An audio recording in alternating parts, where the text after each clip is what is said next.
This is really basically simply a structure to work off of, to anticipate and discuss where nature lies in the future, the cultural future that is unfolding in front of all of us.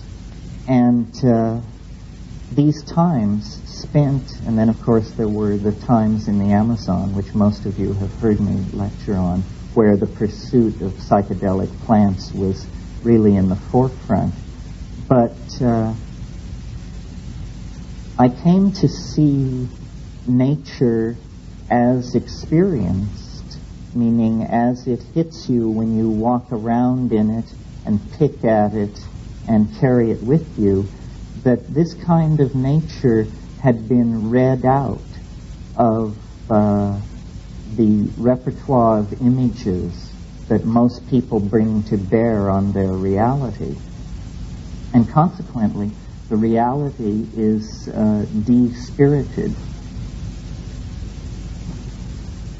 The spirit resident in nature is not visible when these mechanistic grids are laid over it, sort of by a kind of anticipatory osmosis. We called our company, which has existed now 10 years or more, Lux Natura. Lux Natura means the light in nature. The Lux Natura is the salvational radiance that can be found in the organic kingdom. It's a term of Paracelsus.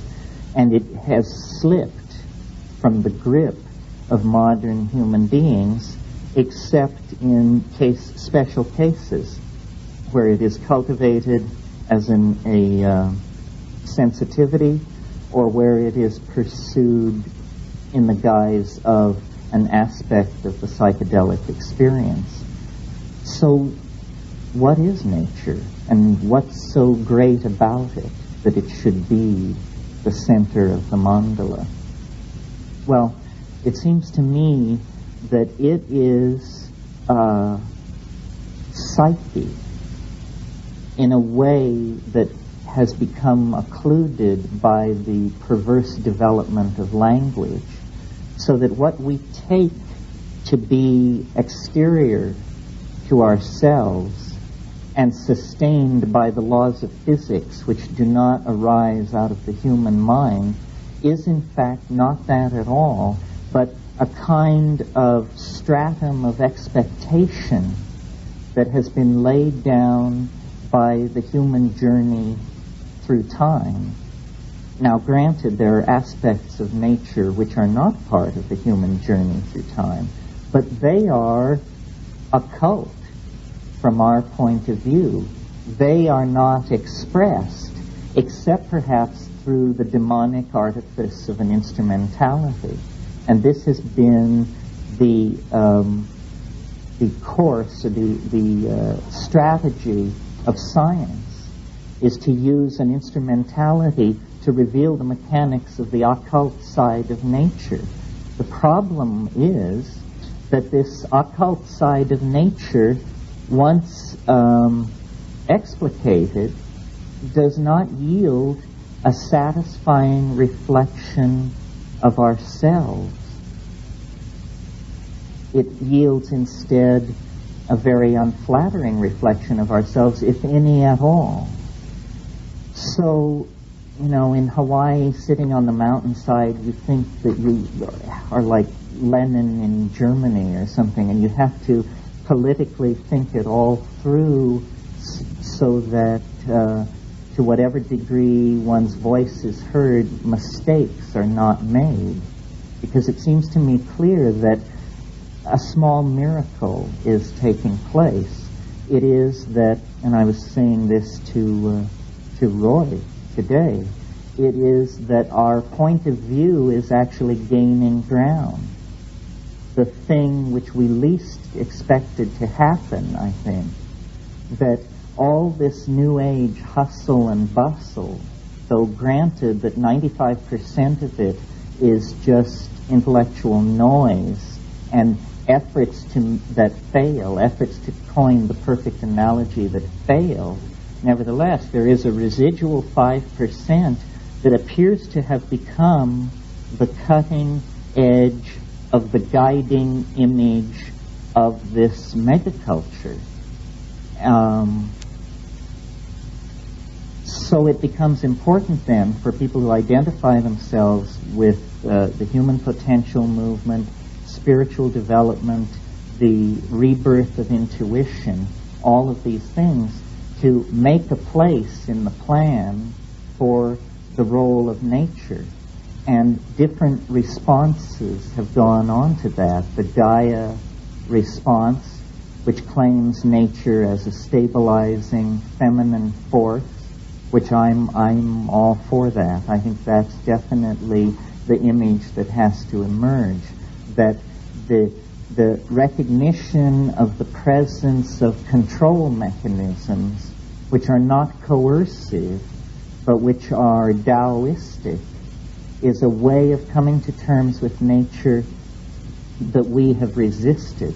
This is, it's a simple idea. It's just the idea that before technology, people had to store firewood in the autumn for the winter, and in the spring they had to sharpen tools for the late spring planting and this sort of thing. That there was an implicit rhythm laid down by nature that entered the human cosmos at every level and then was reflected in the poetry, the culture building, the language evolution, etc.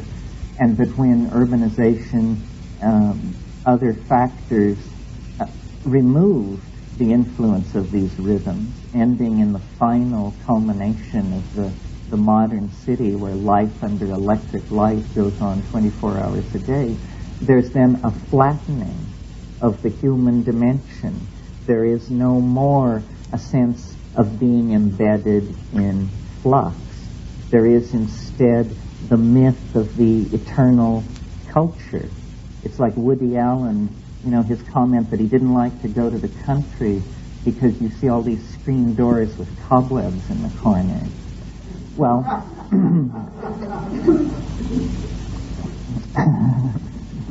you got to come to terms with this kind of thing.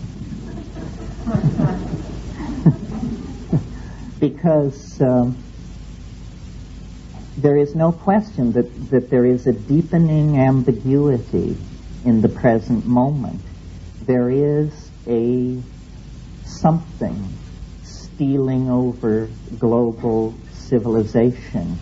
I was at a conference recently where someone proposed the notion that our time is not special, that there is nothing unique about this moment other than that it is presently occurring.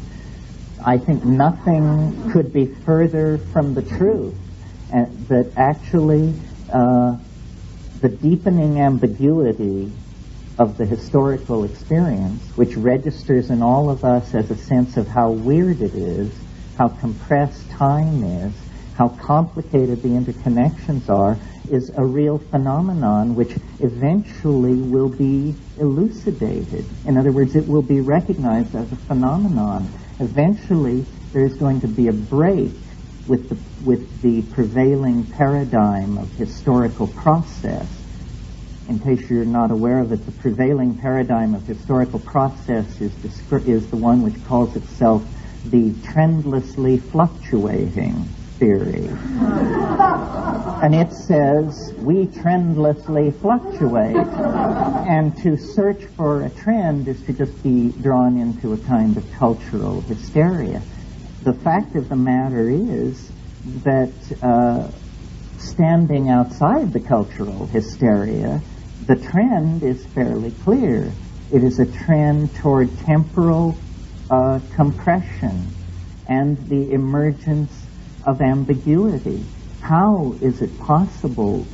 You look at something like Common Ground or even the Shared Visions newsletter, and you say, apparently the major commodity moving on world markets is ambiguity.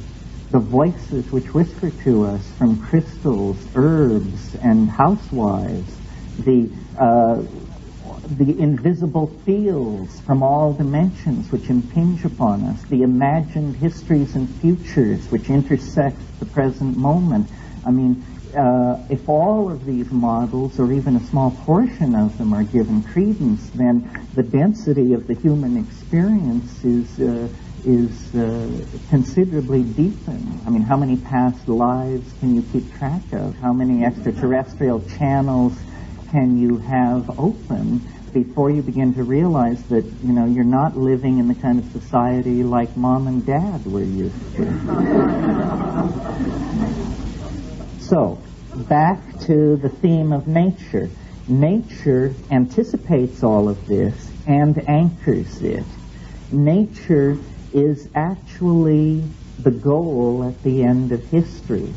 We're getting closer and closer to the end of history, and we will not go past it with a moment of blindness. It is, there will be vouchsafed intuitions about the emerging structure of the other into which culture is being subsumed. You're all familiar with the image of the Ouroboros, the snake which takes its tail in its mouth. Well, the end of history, which you've heard me talk about as an archaic revival, that's true, an archaic revival, but the ground of being in which the original archaic Renaissance occurred was nature. So in terms of the expression of design elements, in terms of the expression of human relationships, political agendas, all of these things, the economies of nature are going to set the guiding images. It's very interesting. I read Stephen Jay Gould's book, Biophilia, in which he describes his work with ants in Suriname, and how there are ants which grow fungi in their nests. They cut leaves off trees and chew them up into this mash, which they then store in rooms underground, and they bring the right spores to it and grow it there, and it produces a sugar which the ants then eat, and they tend the fungal gardens. They actually remove foreign spores and this sort of thing, and the whole symbiosis goes on. Well, it's a symbiosis between a social organism, the ant, and a fungal organism which is able to provide an enzyme, sugar, which drives the ant society to a greater state of activity. Activity being the bottom line in an insect economy, where how much you can get done determines how well you survive, provided the triodes of getting done are well established. Well, this provides a curious analogy to the situation that exists in human societies vis-a-vis hallucinogenic plants.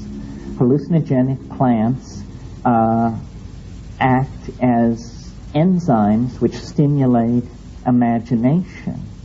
And imagination, having a practical side to itself, is usually reconnected to this process in a feedback loop that asks the question, how can we make more of the hallucinogenic plant which is giving us all these great ideas? So then you get initially the invention of agriculture. But one can't grow all plants in one place, as we learned even about Hawaii. So then the feedback loop in the imagination, driven by the presence of the hallucinogen in the diet, asks the question, how can we get the plants that we can't grow? And the answer is networks of trade and systems of barter. And behind that lies the need for language, similar sorts of things.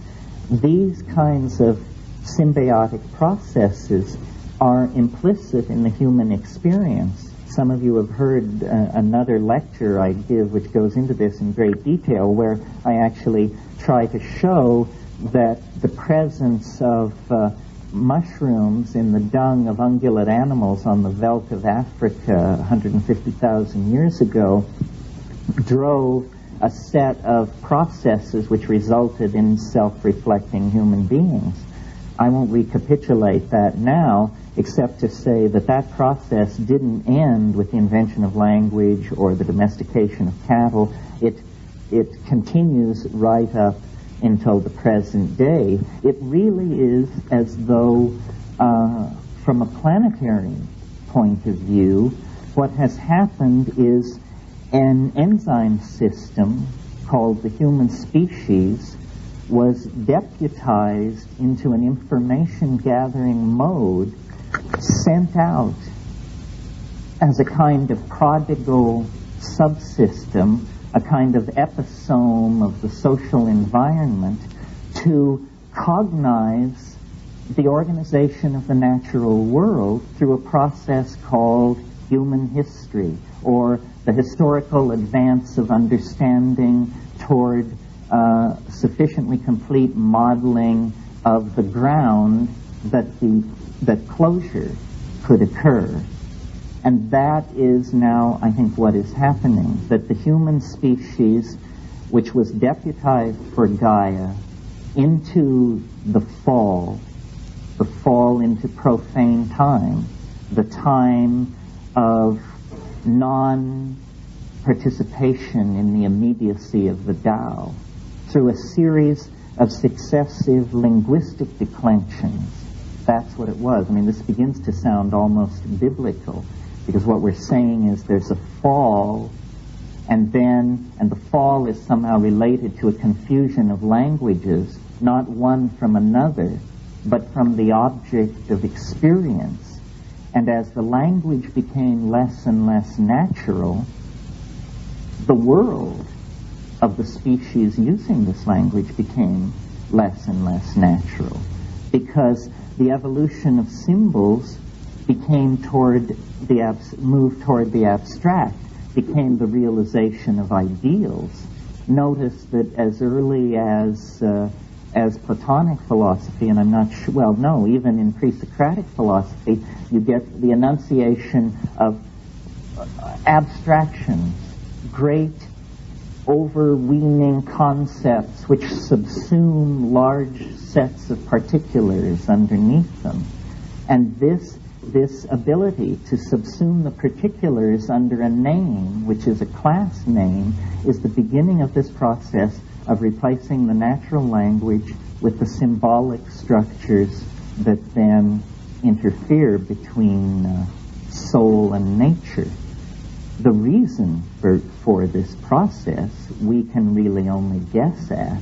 It seems as though nature requires this reflection upon itself, that the completion of nature is somehow in the hands of a single target species, which acts as an enzyme within the global organism of Gaia. From the point of view of an extraterrestrial looking down on the surface of the planet, there are not discrete organisms. There is simply a gene swarm, and through transmission of viruses and numerous non-genetic ways in which genes are transformed, the previously imagined sharp declensions between species are actually somewhat illusory. So that really, within the confines of my body, the unfolding of gene expression and the molecular assembly of enzyme systems and proteins and that sort of thing is simply under a tighter regimen of control than are the same kind of processes which are going on between people. We are really a loosely regulated organism that has a tendency to ever tighten the control between its subunits, so that you can see the evolution of language, the evolution of technology, and its being at the service of media, the rise of cities, the oral poetry. all of these things, we seem to strive for greater and greater cohesion, greater and greater free flow of thought among ourselves. And what we're looking toward is a moment when the artificial language structures which bind us within the notion of ourselves are dissolved in the presence of the realization that we are a part of nature. And when that happens, the childhood of our species will pass away, and we will stand tremulously on the brink of really the first moments of coherent human civilization. And when that happens, the noise which haunts our social systems, our inability to couple things together so that they work, will begin to evaporate. This, I think, is already beginning to happen. It's a slow process, but it's a kind of cascading phenomenon such that once it begins to happen, it happens faster and faster. And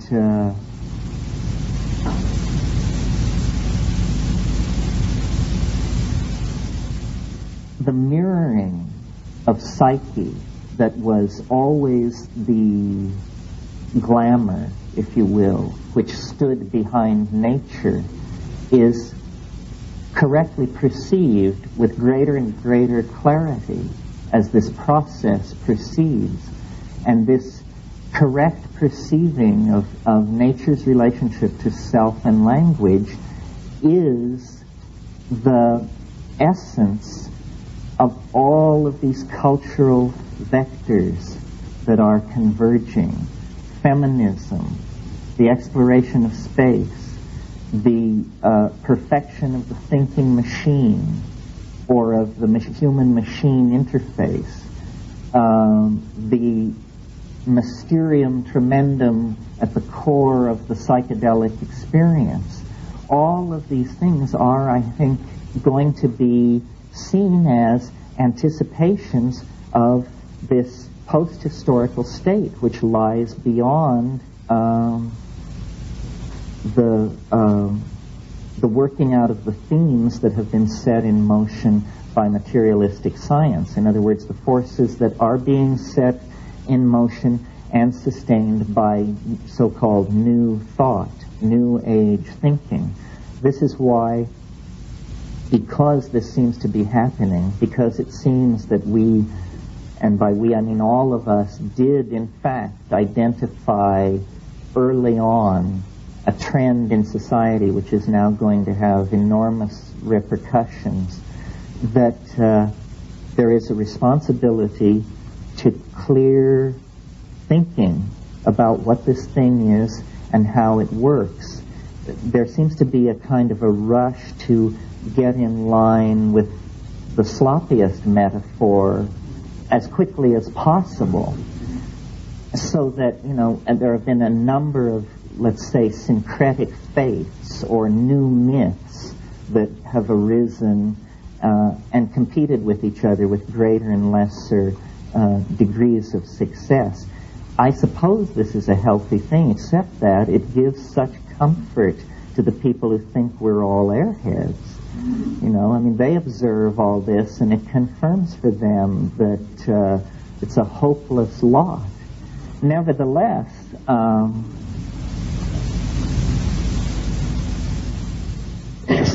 So I guess what I want to say about that is that everybody has their own version of what is the mistake which is being made, right? So here's my version of what is the mistake that's being made. It's that there is a confusion between scientific materialism and reason. Science has set itself up as a kind of new pontificate, and brooks no challenge. It expects to make judgment on any idea emerging from any realm of human endeavor. It has set itself up as judge and jury. The fact of the matter is that this is only by virtue of its spectacular acts of technological prestidigitation that it's able to presume to do this. Because really what science is most successful about in telling us about are realms which none of us have ever penetrated nor are ever likely to. I mean, how much do you wish to know about the rings of Neptune or the quark? We're continuously sold the line that somehow when the metaphors of consciousness are fully mapped onto quantum physics and biology, that a great step forward will have been taken. It seems to me that since the information coming out of quantum physics and molecular biology is so removed from the realm of common experience, that if we succeed in mapping mental phenomena onto those realms, we will have succeeded in the final act of alienation, because we will have at last totally removed our experience of ourselves from the realm of felt cognition. So I think that instead of the idea that there needs to be a kind of erection of an overarching metaphor from the physical sciences into the social and psychiatric sciences, instead there should be the recognition and celebration of mystery, that in fact we are an intelligent species caught in a historical process. No generation which preceded us knew what was going on, and there is no reason to assume that we know what's going on or that the generation which follows us will know what's going on. And what kind of trip is it, anyway, to insist on knowing what's going on? It's a highly unlikely enterprise. I mean, look at the data sample. The data sample is your lifetime on one planet in one tiny corner of the universe. And from this, via the fallacy of induction, certain principles of uniformity are extended to the far-flung corners of the cosmos in space and time. Then a bunch of fancy metaphors are built up that nobody can check on anyway. And then this is called understanding. You see, it isn't understanding. Understanding issues into appropriate activity. And, a model of the universe which doesn't issue into appropriate activity in the here and now is a curious model indeed. After all, appropriate activity in the here and now, I would think, would be the sine qua non. Everything else is unconfirmed rumor. So, nature is the visible manifestation of this mystery. It entirely surrounds and completes us. It is there to be beheld and imbibed in. It is simply that one must either replace the sterile language of scientific materialism, or one must bring no language whatsoever to it, so that it speaks for itself. I've noticed with ayahuasca, this South American visionary vine that's a hallucinogen, unlike the mushroom, it does not speak. It shows. Its language is visible. A fractal hieroglyphic surface of intermediate dimensions that contains an endless unfolding of phenomena at level after level, apparently, who knows, down into the microphysical realm. This is a correct seeing of what is. The mystery is co-present with its denial. It is a matter of changing points of view. And changing points of view is a matter of retooling language. If nature is psyche, then is the autopoetic, self-reflecting cloud of cognition that manifests as language. It is partly based in the structure of matter. It is partly based in the implicit syntax of the perceiver. It is partly an interference pattern between the two. But it is as close to the ground that one can approach without theory. Which brings me then to the last point that I want to make about this, which is the key to the forward-looking expression of the archaic revival, the key to making the New Age fulfill its best hope and not fall into a kind of crypto-fascism of paradigmatic warfare, is to enunciate two principles, which are really two ways of saying the same thing. They are the primacy of experience and the toxic nature of ideology. This, to me, is the core. And if the New Age, the archaic revival, whatever, if it can exemplify these two principles, we will navigate past the dangerous shoals that inevitably rip any social point of view that grows, that attempts to leave its cult status and enter the mainstream. The primacy of experience means, I connect it to Heidegger's notion of what he called care for the project as being. The primacy of felt experience, it begins with a notion as simple as be here now, but it takes that further and says, we must take ourselves more seriously, more lightly and more seriously at the same time. We are not at the bottom of a pyramid of goods and information production where we pay the sucker's price for everything as it's handed down through a series of intractable pieces of cultural machinery that we have no effect on. That is the myth that is being promulgated by those very institutions.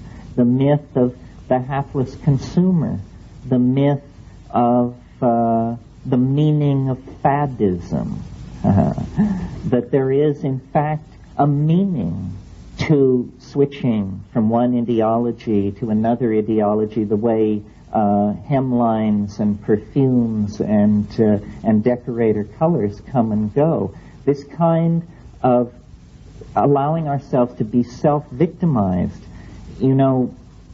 God forbid, I'm now at an age where 3 times in my life I've seen good ideas emerging on the fringes of American culture end up as slogans for Madison Avenue. First with the Beats, then with the hippies. I'll never forget the day I first confronted a billboard which talked about the Dodge Rebellion. Rebellion was our word, not their word. And here they were, our word, selling this piece of tin junk. So, the co-option that comes from disempowering yourself with regard to what you view as important. Which is more important to you, your opinion or Ted Koppel's opinion? It's got to be your opinion, because these other things are just chimeras. They're myths in the electronic night. The other side of that is the toxicity of ideology. That ideology itself is poisonous. That in the 15th and 16th century, it was like 120 years of intermittent religious war because people were so uptight about whether or not you were a Catholic or a Huguenot or a Walloon or, all this stuff, these were life and death issues. And finally people just became sick of it. And I choose to believe that we may be approaching such a watershed with the social ideologies that have just been dinging themselves into the global population for the past 100 years. They are extremely bankrupt. The notion of any kind of serious competition between Marxist-Leninism and capitalist democratic techno-fascism, or whatever it is ludicrous. Neither system works in the presence of the need to wage ideological warfare against the other. And yet it's fairly clear that each society could function quite well if it didn't have that burden. And similarly, in many microcosms of that situation around the world, it's clear that ideology has become some kind of anachronism. It's a kind of lack of good taste. It's like being a nut, so that you come on with some ideology and people just look at their plate. They're embarrassed for you. And well, they should be, because that butter's no bread. That's just a big pain in the neck. The ideology which naturally claims our attention is pretty well understood. It's like it says in the Old Testament, you can know the truth. The truth is the still small voice in your heart. We don't have to take courses in theology and ethics to get all this down. The political agenda is fairly clear. You feed people, you cure disease, you anticipate and solve social problems having to do with sewage disposal, distribution of land and wealth, so forth and so on. I mean, who's kidding who? None of this stuff is controversial unless you're living inside a locked ward, which we seem to be doing. So, more and more, this anti-ideological position has to be articulated. It's no big deal about how you cause language to evolve. You cause language to evolve by saying new and intelligent things to each other.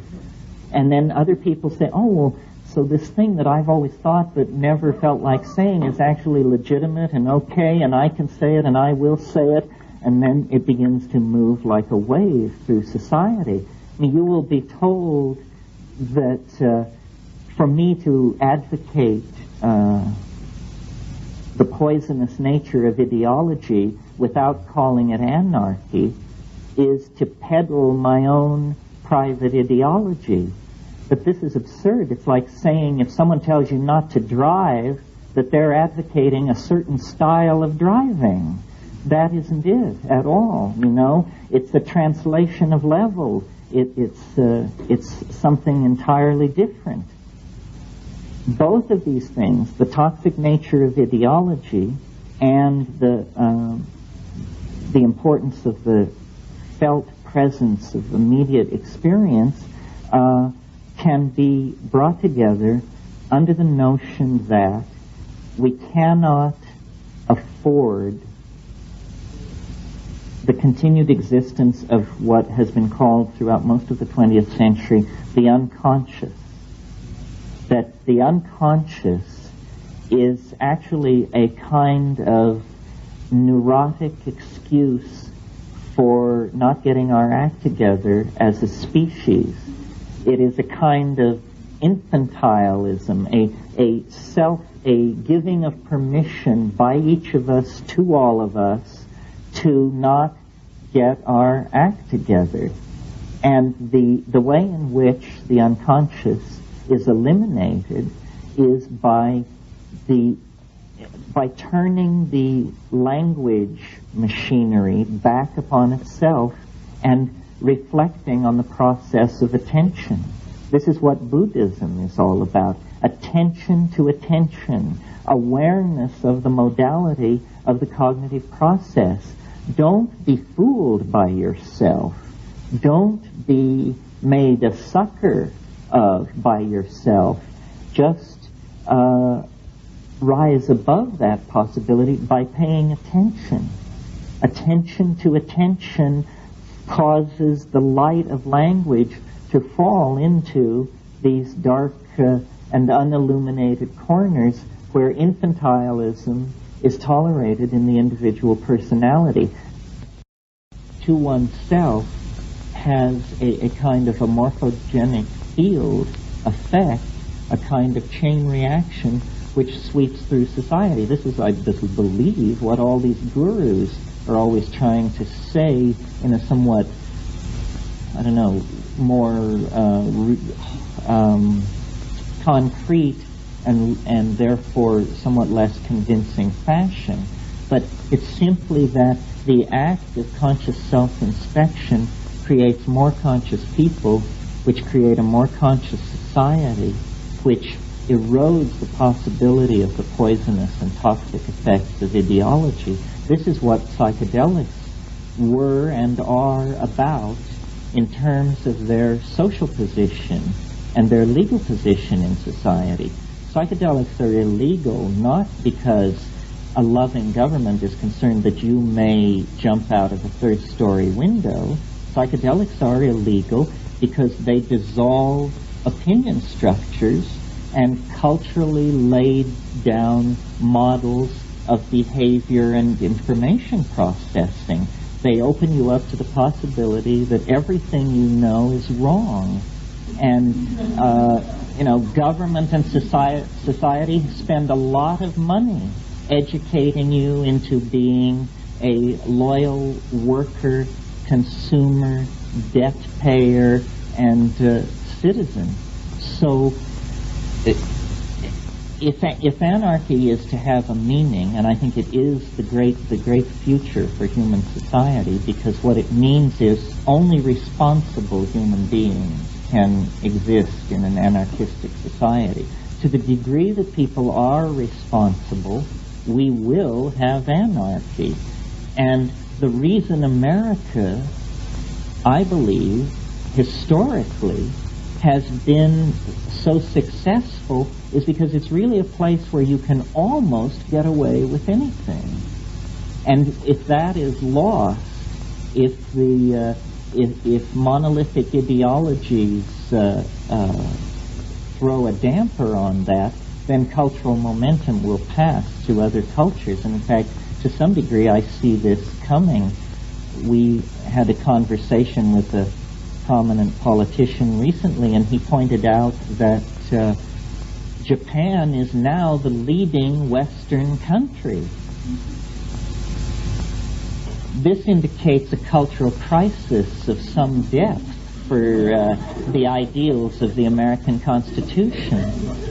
My brother is a brain scientist at the National Institute of Mental Health in Bethesda, Maryland, the crown jewel of American brain science. Everybody there is a Japanese graduate student doing work on a 2-year or 3-year scholarship. So, but I don't see or hear a New Age voice coming out of the Japanese. I think this is the cultural model that the West is uniquely able to promulgate and perfect, because it comes out of a rejection of the tradition of scientific materialism that we are responsible for and that we are most sophisticated about, where, for instance, Japan has come fairly recently to high-tech and mass industrialization. So I just basically want to leave you with that. The notion is that nature, which is the linguistically expressed topological manifold of the psyche, is an historical object that is pulling us forward, and that when we actually cross into the eschatology that appears fairly imminent, we will find it to have been anticipated by the human relationship to nature, the embedding of psyche in nature through the mysterious relationship mediated by language, and the key to unfolding a sane society, in my single humble opinion, is an obligation to reason that clearly distinguishes between reason and science, an obligation to self-involvement in immediate experience, and that means psychedelics, sexuality, and what I call time. But what I really mean is a kind of deep literary involvement with the felt presence. Psychedelics, sexuality, and time to empower the individual, to make the individual naturally responsible, to create then the basis for a caring global society that will transcend the historical cultures, as though we were just moving very naturally out of winter and into spring. No apocalypse, no millennium, no rescue by flying saucers, no Mayan return, simply the unfolding of understanding in a program of mutual caring and responsibility. This is the highest aspiration of the New Age, and I feel that it is attainable. So let's break, and then we'll have questions. Thank you very, very much.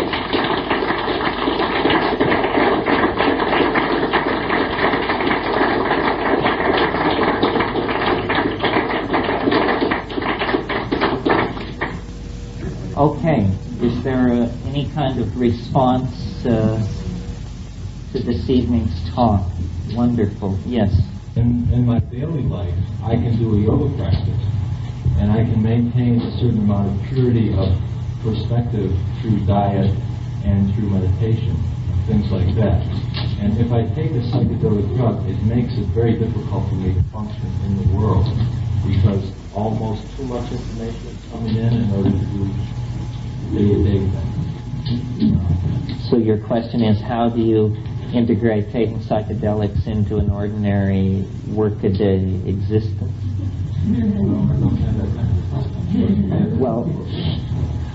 Well, I don't know that it is easily integrated. I mean, I'm not sure whether you mean you can't function while it's happening, or you can't function 3 weeks afterwards. With the psychedelics, it's not a matter of high frequency, I think. The good trips are usually good for plenty of rumination for a long time. The harder the hit, the longer you want to ponder it before you go that route again. It isn't like a practice. It isn't like something you do daily. It's more like a unique act of courage that arises out of the substratum of ordinary daily existence, whether it be profane or sacral. There really isn't an answer to your question. As long as we're part of the worker anthill, or living in a society which makes tremendous demands on us, it's going to be a problem. The way to take psychedelics is, you must have seen these T-shirts which say, "I take drugs seriously." Well, that's the way to take them, which means rarely and at substantially challenging doses, and in an atmosphere where there are no distractions. And by that, I mean, other people will say something different, but I mean no light and no sound, including music, unless you're a musician or you have some special relationship to music. But really, what you're trying to see is the surface of the brain-mind interface. And to the degree that you can create a situation of sensory deprivation, you will have a greater expectation of succeeding. Some people wouldn't dream of tripping without music, but I find that, it becomes the trip. The whole thing then becomes about that piece of music, where in silence it would have been equally audially interesting. So it isn't, the early model of the psychedelic experience was sort of that you eat an orange and look at art books and listen to Bach's choral preludes. But that art historical approach to it doesn't give enough credit to the power of the substance. I mean, it can lift veil after veil in silent darkness to just catapult you into endlessly undulating tapestries of organic beauty, and there need be no sensory input. In fact, shouldn't be for this to happen. You had a question. I was wondering about practical sort of tips. Like, how do you take something back? It's sort of like going to a magic kingdom and wanting to take back a golden piece with you, or a key, or something, because I lose it, and Well, I think I sort of touched on this obliquely tonight, that attention to attention, or paying attention to the nuances of cognition, is a psychedelic way of being. I mean, if any of you are familiar with Marcel Proust's Recherche du Temps Perdu, he didn't take drugs except for laudanum and valerian and alcohol and absinthe and tobacco and things like that. So he was drug-free, and he managed to refine, this art of just the awareness of the tensions and nuances in the moment. For really, what I have come to believe about the psychedelic experience is that it is simply a compressed instance of what we call understanding, so that living psychedelically is trying to live in an atmosphere of continuous unfolding of understanding, so that every day you know more and see into things with greater depth than you did before. And this is a process, it's a process of education.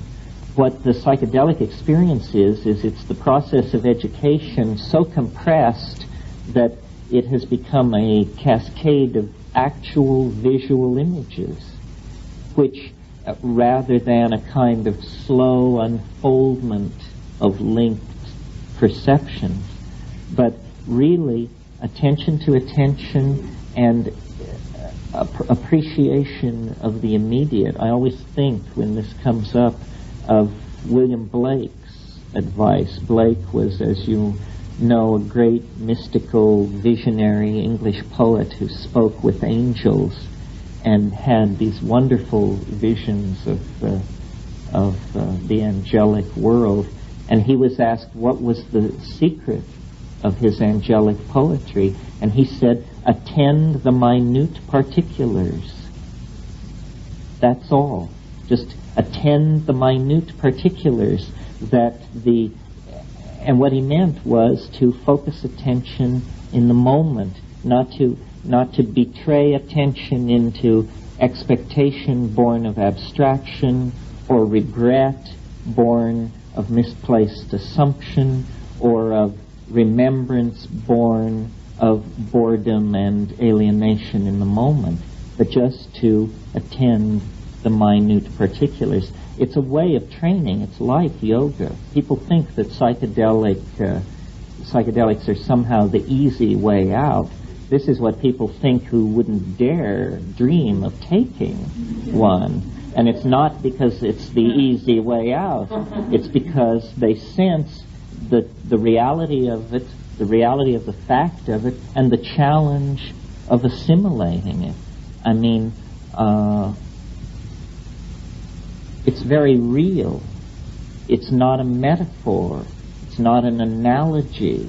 It's not a dramatic reconstruction. It is not a simulacrum. It is not a model. It is the pith essence of the thing itself. It's real. And I don't know how many things can make that claim. I mean, everyone has a different set of experiences.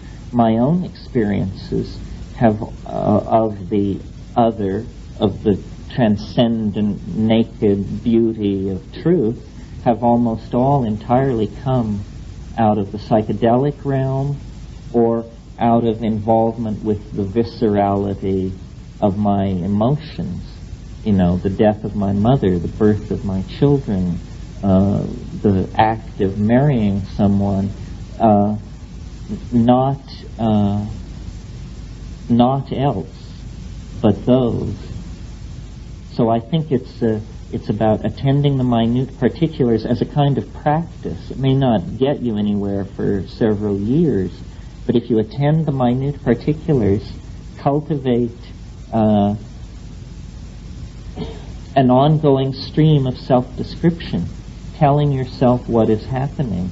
Get used to the idea that mind can penetrate the immediate surface of being and reveal the tactile density of it as a manifold whose measure cannot be immediately taken by the eyes.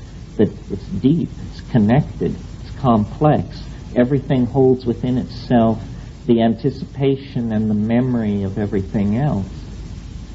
Yes? I guess I don't feel so optimistic. Well, it's hard to feel optimistic sometimes. But it's almost like an obligation. And I think there's enough evidence around to support it. If Ronald Reagan is going to begin the process of the dismantling of strategic nuclear stockpiles, then, what would a civilized and humane political leader be doing in this context? So, on one level, I'm fairly cynical. I see, people whose major life's work has been banditry and bloody rampage getting into the history books as great peacemakers. Nevertheless, I love the fact that the constraints of the situation have forced these clowns into this position. That's what I mean when I say, that no political group, no faction has its hands on the tiller of history. There is an invisible hand which seems to be channeling the life of these institutions toward what we deem progressive ends. And not because these people have converted to altruism and reason and sweetness and light, but because it's a way for them to save their political ass. So it has become expedient. Peace has become politically expedient. Consequently, we shall have it, I think, in a big hurry. Now, granted, it doesn't address starvation, sexism, abuses of propaganda, torture, all of these things.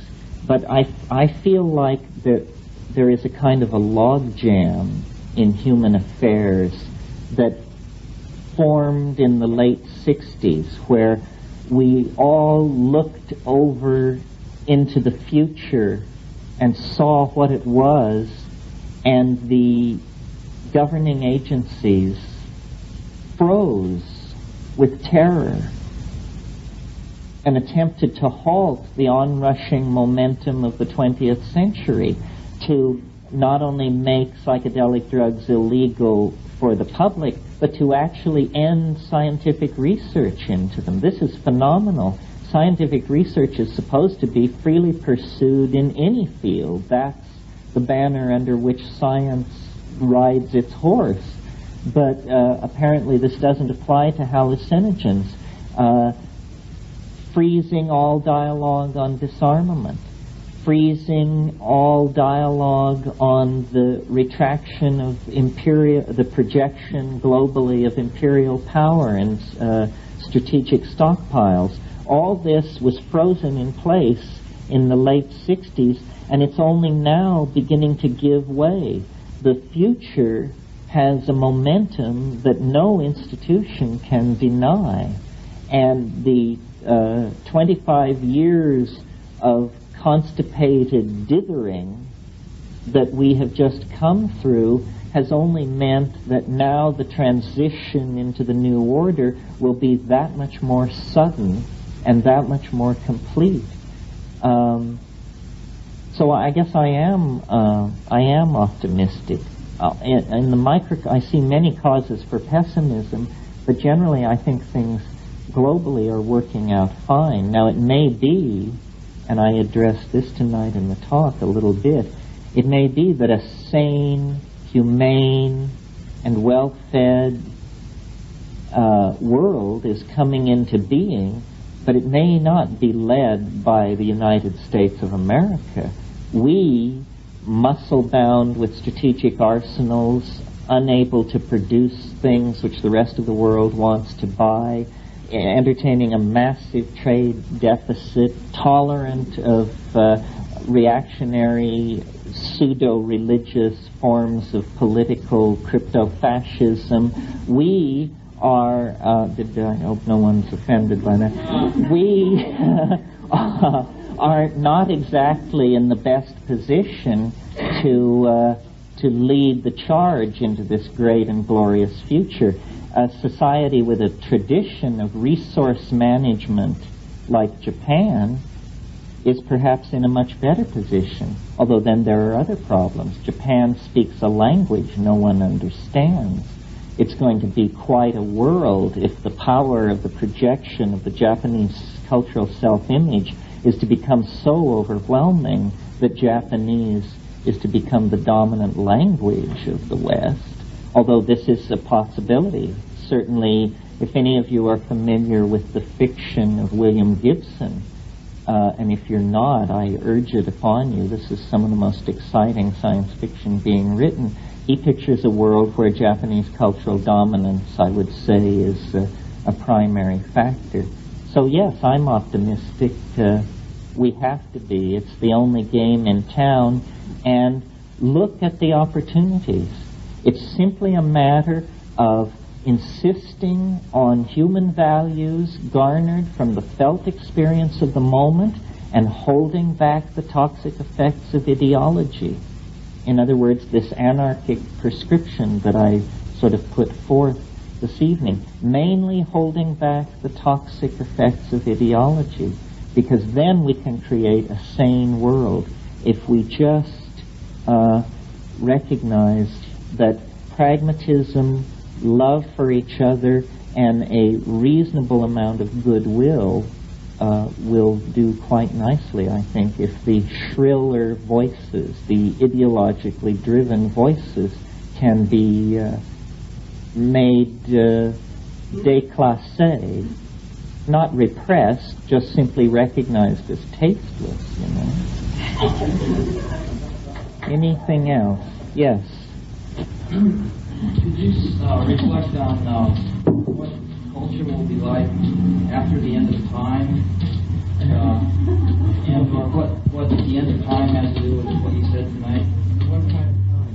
Yeah, different kinds of time, or? Well, yeah, I've reflected on what it's like. It's sort of a blank screen on which to project your mind. What will it be like once we pass the omega point?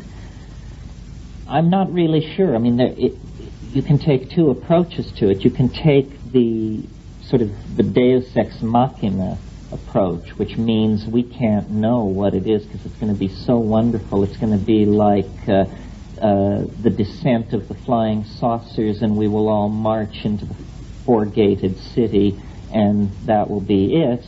Or you can take a more conservative approach and say, well, maybe there's something going on in the trends around us that we can extrapolate to try and understand the world beyond the end of time. Taking that approach, what I think is happening, and it's been happening for a long time, and it's very interesting, is that culture is another dimension that, and perhaps properly so. In the early part of my talk, I talked about how culture had subsumed the position of nature, so that we had lost sight of nature by erecting culture through erecting these linguistic structures. But I noticed that, and not only linguistic structures, but architectural structures, the infrastructure of our society, that is what culture is. The way we differ from the Witoto is all the stuff that we have bound into ideas and excreted through our engineering processes to surround ourselves with.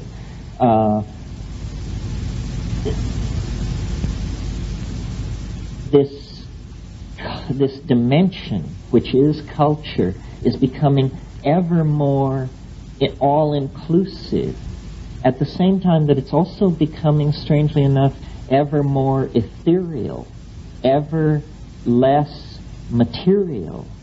A perfect example of this, I don't know how many of you are familiar with it, but if you deal with the Macintosh computer, the operating system of the Mac is the genius of it, and what makes it the best in the biz is that it attempts to trick you into believing that you're dealing with ordinary three-dimensional space.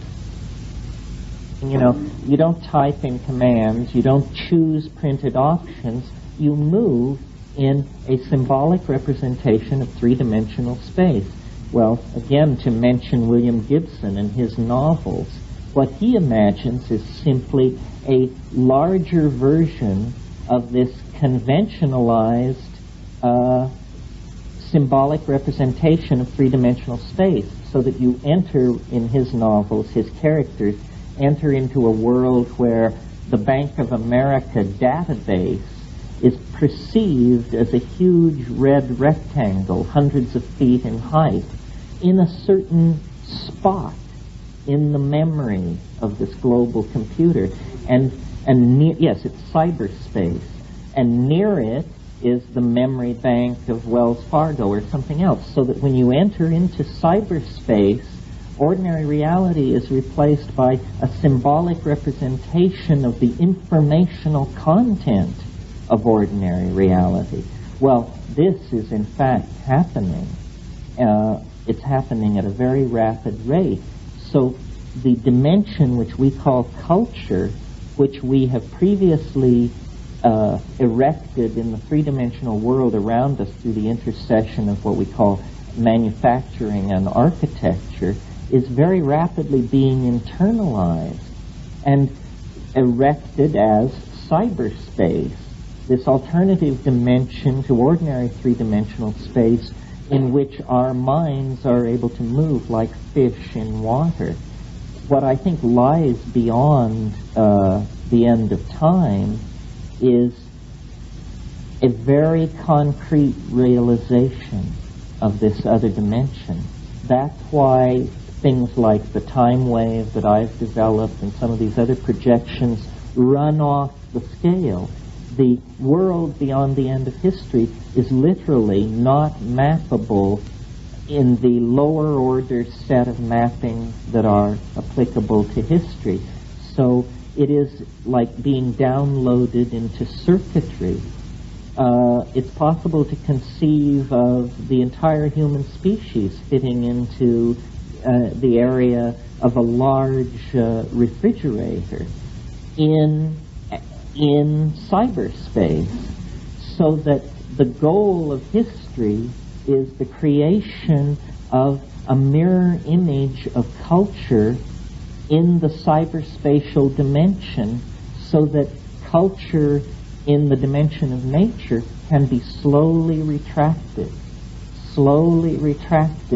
into the compressed quintessence. You can almost think of this as an alchemical process. We're talking about forging a philosopher's stone out of a hyperdimensional medium which is composed of energy and language, and into which we can all cast ourselves at will. It is, Plato said if God didn't exist, man would invent him, her, it. Well, it may well be that the pilot's seat, the pilot's chair of the flying saucer is empty. It awaits mankind. It is the condensed expectation of complete interpenetration of all of us through each other and our cultural artifacts in a mode that we cannot even imagine. At an earlier talk at Will's here a couple of years ago, I did a talk called Shedding the Monkey, in which I talked about dropping the primate image that is projected onto the human soul through the accidents of biological evolution. That as we take control of our genetic heritage, as we take control of the process of manufacturing culture, we are going to become what we dream we are. And we have never really explored consciously what it is we dream we are. But very shortly, this will become a major part of the cultural agenda, because we are going to be able to do anything. And with that kind of power, again recurring to the theme of the evening, I think we have to anchor ourselves in nature. So sort of my apotheosis, or my vision of how this should come to be, is that everyone is given their own 500 acres of paradise in the chip. And that is your heritage, your space, your right place to be. And out of the mellowness which accrues only to the very wealthy, which we will then, each and every one of us, fall into that category, we will be able to return to the dimension of the limited pie and very decorously and thoughtfully apportion it out in a sane and rational manner. And it's very, very tricky, see, this rush toward the ability to completely realize the self-image in hyperspace. My mother used to say to me when I was a small child, if wishes were horses, beggars would ride. And I think that's the dream, to turn wishes into horses that beggars may ride. And it's that world where we each get our own horse, or when our ship comes in, that lies beyond the historical dimension, because it's where we, in effect, each becomes all, and then is freed into the imagination of the oversoul to create whatever castles in the imagination seem most pleasing. It's the triumph of art in the imagination, and reverence for nature in the placental dimension, which is the life support system for this fantastic indulgence in the expression of the imagination. Yeah.